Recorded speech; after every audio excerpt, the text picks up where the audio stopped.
Baik, berikutnya kami persilakan Bapak Muhajar yang insya Allah ini akan dijawab oleh Ustadz Abi Maki. Silakan. Assalamualaikum warahmatullahi wabarakatuh. Izin bertanya Pak Ustadz, bagaimana pandangan Islam mengenai pengemis yang terpaksa?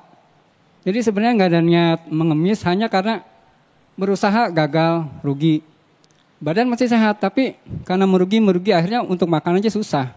Sementara di lingkungan ada yang mungkin yang jauh lebih kaya atau yang mampu, tapi merasa kurang peduli. Akhirnya dengan terpaksa mengemis.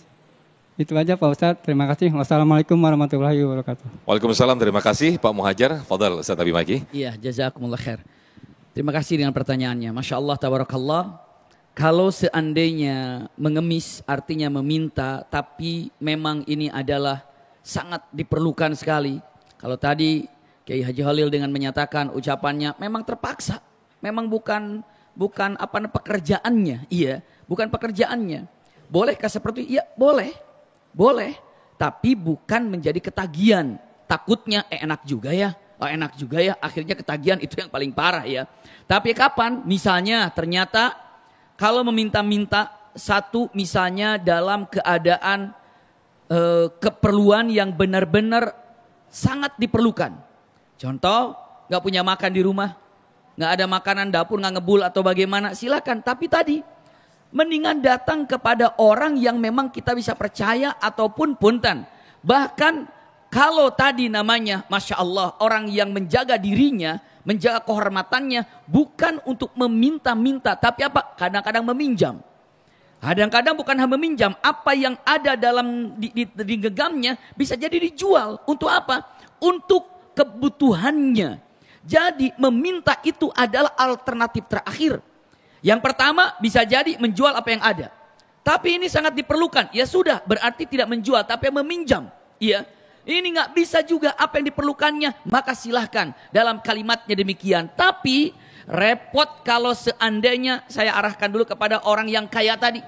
Kalau orang kaya ini menutup mata tidak seperti itu ataupun tidak memberikan kebaikannya, na'udzubillah.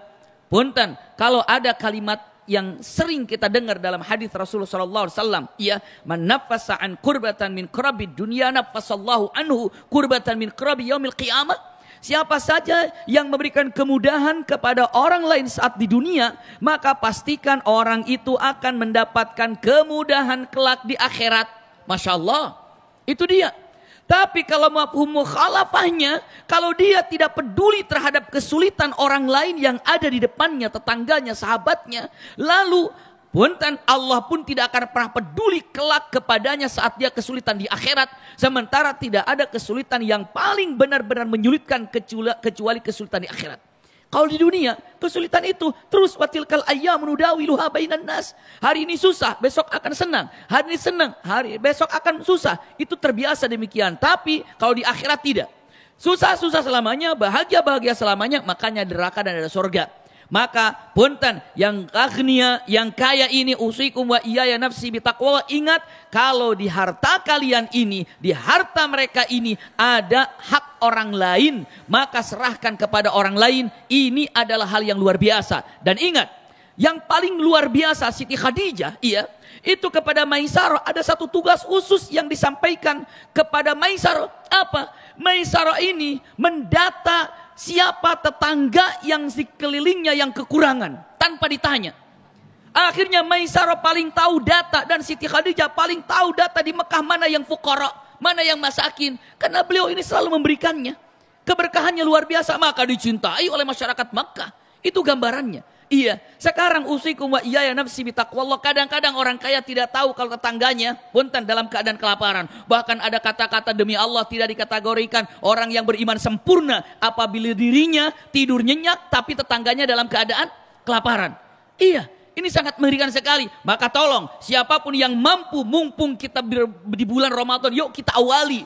Tidak boleh ada di antara sekeliling kita yang kekurangan. Bismillah. Maka kenapa di bulan Idul Fitri, di akhir Idul Fitri yang namanya punten zakat, iya, ya, sehingga dengan beras yang diberikannya, Maka ini ingin membahagiakan penerimanya agar tidak ada yang tidak bisa makan ketika di bulan akhir Ramadan. Semua harus bisa makan. Ini gambarannya, kalau dalam keadaan terpaksa silahkan, tapi jangan sampai menjadi kenikmatan profesi jadinya ya. Itu gambar. Wallahu a'lam bishawab. Baik, terima kasih Ustadz Abi Maki. Dan di segmen berikut pemirsa, kita akan masuk segmen benar nggak sih? Ini pendapat masyarakat seputar puasa yang nanti insya Allah akan dikomentari dan akan dievaluasi mungkin oleh guru-guru kita di Damai Indonesia. Tetaplah bersama kami, usai jeda kami akan kembali.